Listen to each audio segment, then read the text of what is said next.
Hello everybody, welcome to my channel. दोस्तों, आज इस वीडियो में हम डिस्कस करने वाले हैं क्लास 9 की पॉलिटिकल साइंस का chapter number 1, democracy in the contemporary world. तो फर्स्ट ऑफ ऑल आपको इसमें ओवरव्यू दिया गया है, चलिए रीड करते हैं। This book is about democracy. In this first chapter, we see how democracy has explained during the last 100 years to more and more countries in the world. More than half of the independent countries in the world today are democracies. The expansion of democracy has not been smooth and straight. It has seen several ups and downs in different countries. It still remains an unstable and uncertain achievement. तो इसमें आपको ये बताया गया है कि आप कौन से टॉपिक पढ़ेंगे। तो इसमें बताया है कि जो आपकी बुक है वो डेमोक्रेसी के बारे में है। पहले चैप्टर में हम क्या पढ़ने वाले हैं, डेमोक्रेसी किस तरह से एक्सपेंड हुई लास्ट 100 ईयर्स में, मतलब पिछले 100 सालों में डेमोक्रेसी किस तरह से एक्सपेंड हुई। बहुत सारे देशों में, आधे से ज़्यादा देश पूरी दुनिया में आज डेमोक्रेसी है। ऐसा नहीं था धीरे धीरे सब जगह डेमोक्रेसी आ गई थी। डेमोक्रेसी के बहुत सारे रिवॉल्ट हुए। डेमोक्रेसी लाने के लिए बहुत तरह की परेशानियां झेलनी पड़ी ताकि डेमोक्रेसी आ सके। उनके स्पेसिफिक देश में जैसे ही हम देखने वाले हैं, चिली के बारे में, पोलैंड के बारे में और 2 देशों के बारे में हम देखने वाले हैं। तो बहुत सारे अप्स एंड डाउन्स देखने पड़े हैं देशों को डेमोक्रेसी लाने के लिए, और ये बहुत ही अनस्टेबल और अनसर्टेन अचीवमेंट है। क्योंकि अगर मान लीजिए किसी देश में डेमोक्रेसी आ भी जाती है तो उसके बाद ऐसा हो सकता है वहाँ पर कोई रिवॉल्ट हो जाए, सैनिक विद्रोह हो जाए, या फिर डेमोक्रेसी को वहाँ से रिमूव कर दिया जाए। तो आइए हम आगे देखते हैं। तो अब हमें इमेज दिख रही होगी, ये देखिए, ये जो इमेज है ये दिख रही होगी। तो ये इमेज क्या कहना चाहती है, तो ये नीचे हम आपको देखने को मिलेगा कि ये इमेज किस बारे में है। तो देखिए, रीड करते हैं। President Salvador Allende wearing a helmet and his security guards in front of La Moneda, Chile's presidential palace on 17 September 1973, hours before his death. What do you read on everyone's face in this photograph? तो ये उस समय की, यानी जिस समय का ये इमेज है, 11 सितंबर 1973, उस समय के चिली के जो इंसिडेंट थे उनका इमेज है। प्रेसिडेंट सल्वाडोर एलेंदे वो अपने प्रेसिडेंशियल पैलेस जो है, राष्ट्रपति भवन, उसके बाहर का वो एरिया इमेज है।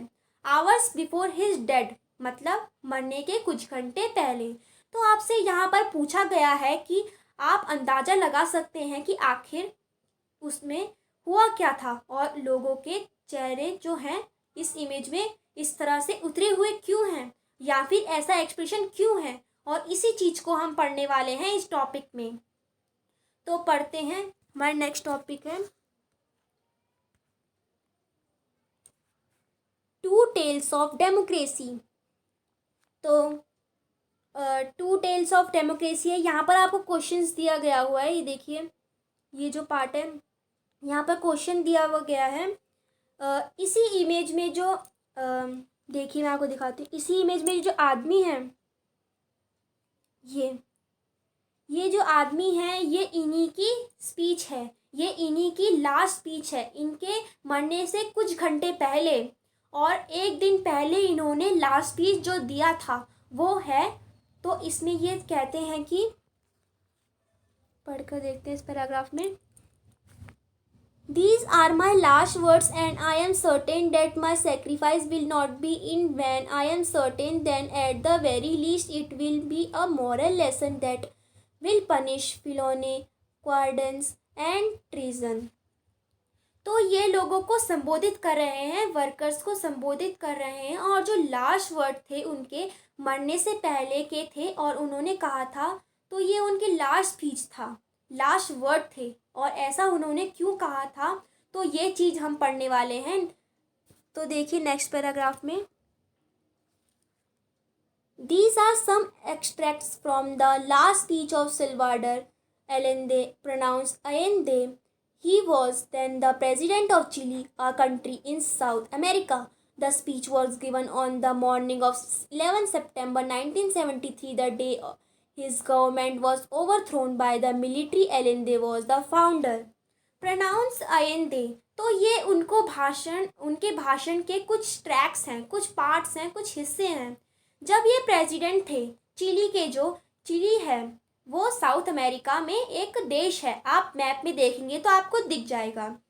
ये स्पीच दिया गया था 11 सितंबर 1973 की सुबह मॉर्निंग में, जिस दिन मिलिट्री ने उनके सरकार को थ्रो कर दिया था, उखाड़ दिया था और सत्ता परिवर्तन कर दिया था। और जो एलेंदे थे, देखिए नेक्स्ट पैराग्राफ में, leader of the Socialist Party of Chile and led the Popular Unity of Coalition to victory in the presidential election in 1970. After being elected in the president, Allende had taken several policy decisions to help the poor and the workers. These included reform of the educational system, free milk for the children, and redistribution of land to the landless farmers.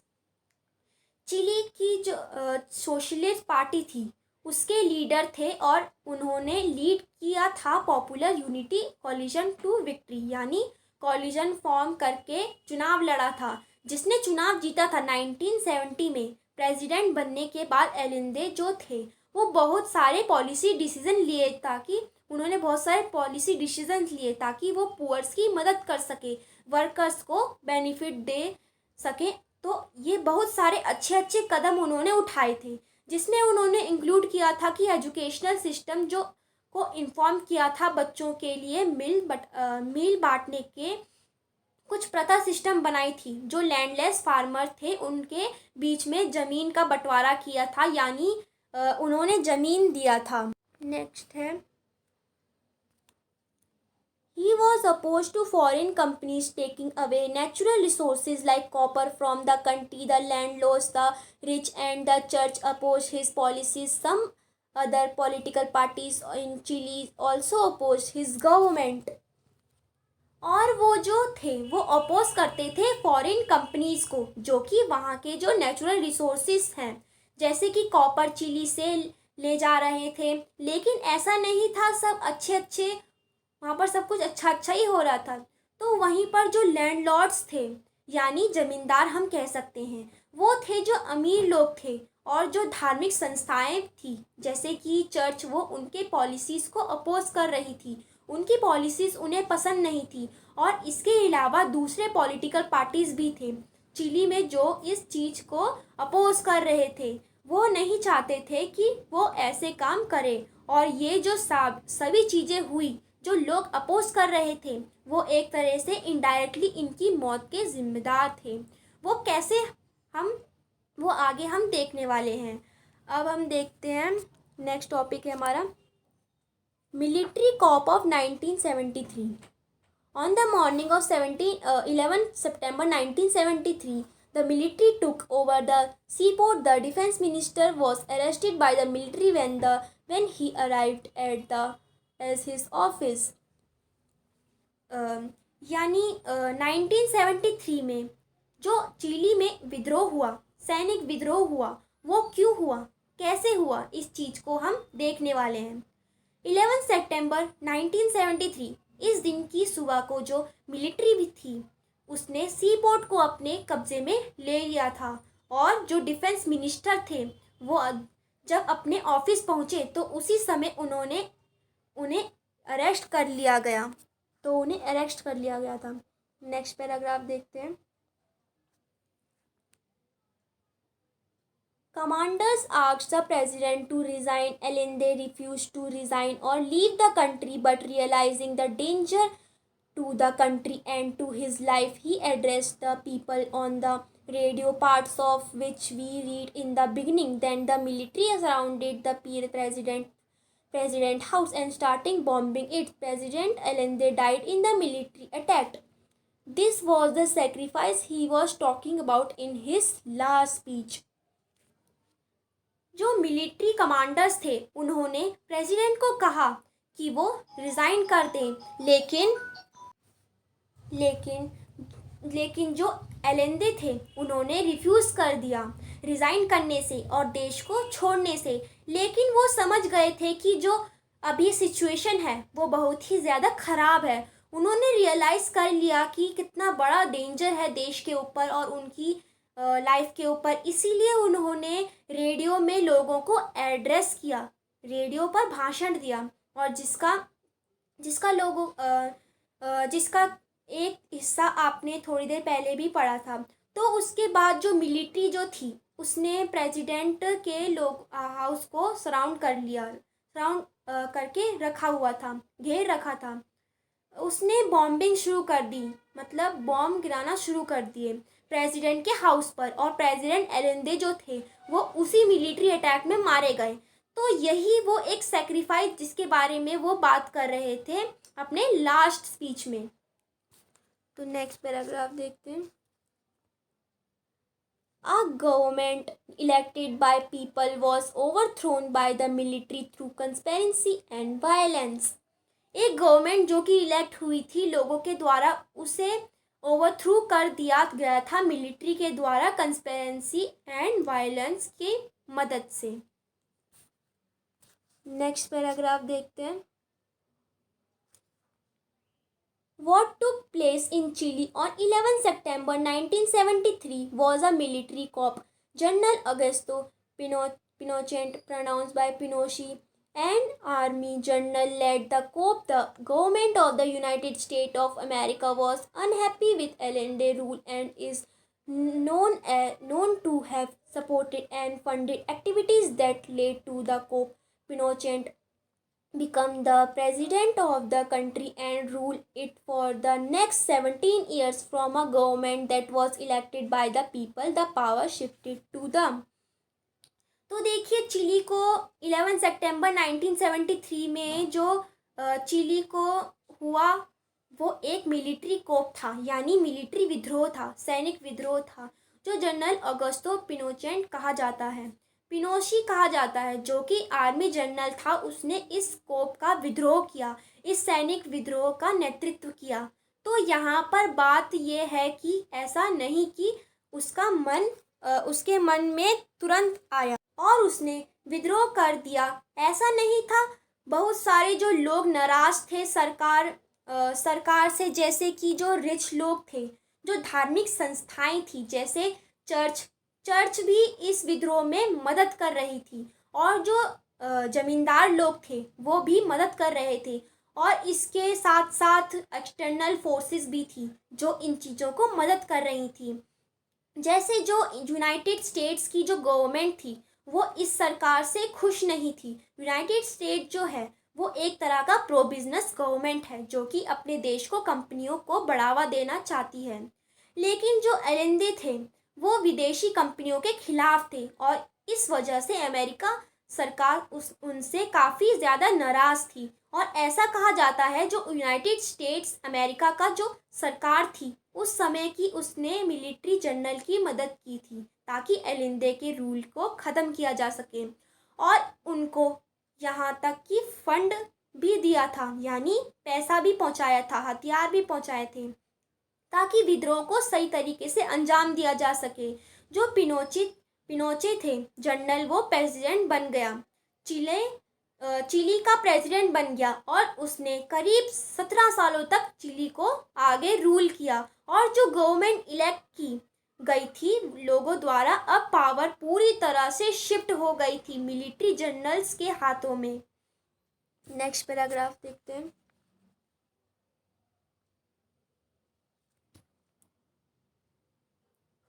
Military officers, they could do as they wished and no one could question them. Thus a military dictatorship was established in Chile. Pinochet government tortured and killed several of those who supported Allende and those who wanted democracy to the restored. These included General Alberto Bachelet of the Chilean Air Force and many other officers who refused to join the coup. Military officers के हाथों और लोगों को अब कोई अधिकार नहीं था कि वो कुछ कह सकते थे या फिर कुछ कर सकते थे। जो मिलिट्री ऑफिसर थे वो जो चाहते थे वो करते थे और जिस तरीके से चाहते थे वो करते थे। उनको कोई क्वेश्चन करने वाला नहीं था, उनको कोई कोई कुछ नहीं कहने वाला था। तो एक तरीके का मिलिट्री डिक्टेटरशिप इस्टेब्लिश हो गया था चिली में। पिनोशेट की जो गवर्नमेंट थी यानी पिनोशेट की जो सरकार थी वो लोगों को काफ़ी ज़्यादा टॉर्चर करने लगी, उन्हें मारने लगी और बहुत सारे लोगों को मार भी दिया गया जो एलेंदे को सपोर्ट करते थे या फिर जो डेमोक्रेसी की मांग कह रहे थे। तो इनमें से कुछ जो लोग इंक्लूडेड हैं, जो लोग फेमस हैं, वो उस समय के जनरल एल्बर्टो बैचलेट जो इंडियन चिलियन एयर फोर्स के लीडर थे, मतलब जनरल थे। उनके अलावा दूसरे भी ऑफिसर जो थे जिन्होंने जनरल की मदद करने से इनकार कर दिया था, यानी जो हमारा अगस्तो पिनोचेट था आर्मी का जनरल, उसका मदद करने से जिस ऑफिसर ने इनकार कर दिया उनको भी अरेस्ट कर लिया गया या फिर मार दिया गया। आगे देखते हैं। These included General Alberto Bachelet of the Chilean Air Force and many other officers who refused to join the coup. General Bachelet's wife and daughter were put in prison and tortured. More than 3,000 people were killed by military. Many more were reported missing. No one knows what happened to them. तो यानी जो हमारा Augusto पिनोचेट था army का general, उसकी मदद करने से जिस ऑफिसर ने इनकार कर दिया उनको भी अरेस्ट कर लिया गया था या फिर मार दिया गया था। तो इसके साथ ही जो एल्बर्टो बैचलेट था जो एयरफोर्स का जनरल था उसको मार दिया गया और उसकी जो वाइफ थी और उसकी बेटी को जेल में डाल दिया गया और काफ़ी ज़्यादा टॉर्चर किया गया। और इसके अलावा करीब 3,000 लोग मिलिट्री द्वारा मार दिए गए और बहुत सारे लोगों को मिसिंग घोषित कर दिया गया, यानी लापता घोषित कर दिया गया। और आज तक कोई नहीं जानता कि उन लोगों को क्या हुआ और वो कहाँ गए। तो अब हम आगे बढ़ते हैं। तो देखिए ये इस इमेज में आप जो ये जो लड़की देख रहे हैं आप लेडी, ये जो लड़की देख रहे हैं ये लेडी उस एयरफोर्स जनरल की बेटी है जिसको कैप्चर्ड कर लिया गया था। तो उनकी बेटी 2006 में जाकर प्रेसिडेंट बनी, पार्टी हुई, इलेक्शन लड़े। तो अब हम देखेंगे किस तरह से डेमोक्रेसी रिस्टोर्ड हुई, किस तरह से फिर से चुनाव होने लगे। तो हमारा नेक्स्ट टॉपिक है restoration of democracy.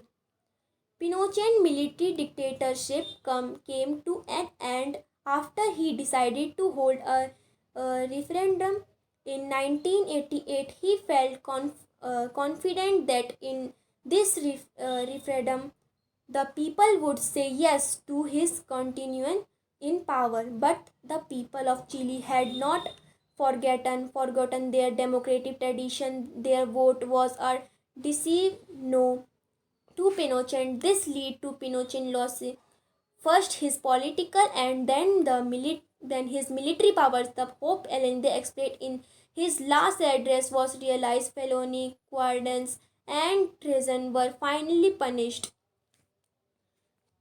पिनोशेट की जो मिलिट्री डिक्टेटरशिप थी वो ख़त्म हुई जब उसने डिसाइड किया 1988 में रिफरेंडम कराने के लिए।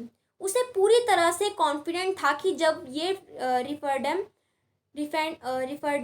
होगा तो लोग जो होंगे वो सरकार से काफ़ी ज़्यादा खुश होंगे और वो बोलेंगे कि ठीक है आप भी आगे रूल कर सकते हैं जितने कि दिन आप चाहते हैं। लेकिन जो लोग थे चिली के, वो भूले नहीं थे डेमोक्रेटिक ट्रेडिशन, किस तरह से वो सरकार चुनते थे, किस तरह से वो आवाज़ उठाते थे, वो इन चीज़ों को भूले नहीं थे। तो इसीलिए उनका जो वोट था वो नहीं प्योर किया गया कि वो पिनोचेट की सरकार को नहीं चाहते हैं। तो ये जो था, आगे चलकर पिनोचेट को हाथ धोना पड़ा सत्ता से, अपनी मिलिट्री पावर से और अपने पॉलिटिकल पावर से। जो एलेंडे थे, जिनकी हत्या कर दी गई थी 1973 में, उन्होंने जो एक्सप्रेस किया था अपने भावनाओं को कि देखिए जो रीज़न है वो, यानी विद्रोह, क्वाडेंस, फिलौनी, इन सभी को पनिश किया जाएगा। अंतिम में फाइनली ऐसे कुछ हो गया था कि फिर से डेमोक्रेसी रिस्टोर्ड होने के चांसेस हो गए थे। मिलिट्री डिक्टेटरशिप खत्म होने की स्थिति आ गई थी और ऐसे समय में पॉलिटिकल फ्रीडम रिस्टोर्ड हो गया।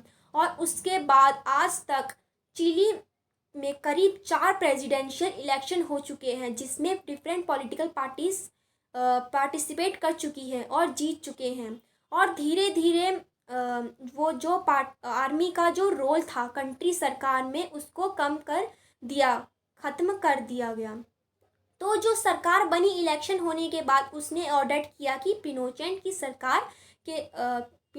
सरकार के दौरान जितनी भी चीज़ें हुई हैं, उन सभी चीज़ों को इंक्वायरी किया जाए, उनकी सभी चीज़ों को तहकीकात की जाएगी कि आखिर हुआ क्या था, क्या क्या चीज़ें खराब हुई थी, क्या अच्छी चीज़ें हुई थी। सभी चीज़ों का पता लगाया जा सके।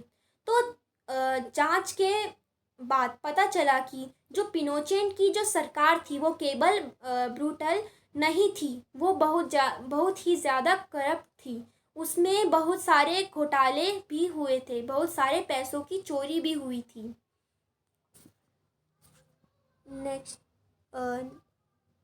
नेक्स्ट पैराग्राफ देखते हैं। Do you remember a little reference made earlier to General Bachelet's daughters, who was imprisoned and tortured along with her mother? That girl, Michelle Bachelet, pronounced Missy Bachelet, was elected president of Chile in January 2006. A medical doctor and a moderate socialist, Michelle became the first woman to be a defense minister in Latin America. In the presidential election, she defeated. आपने देखा था कि general Bachelet के बाद उसकी बेटी और उसकी मदर अरेस्ट कर लिए गए थे और टॉर्चर भी करते थे। जो मिलीची बैचलेट थी, जनरल बैचलेट की डॉटर, मैंने आपको इमेज में भी उनकी फ़ोटो दिखाई थी। वही आगे चलकर 2006 में चिली की प्रेसिडेंट बनी थी।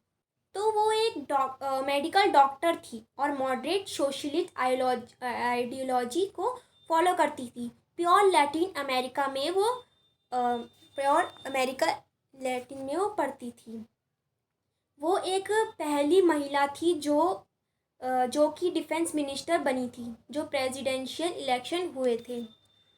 नेक्स्ट देखते हैं।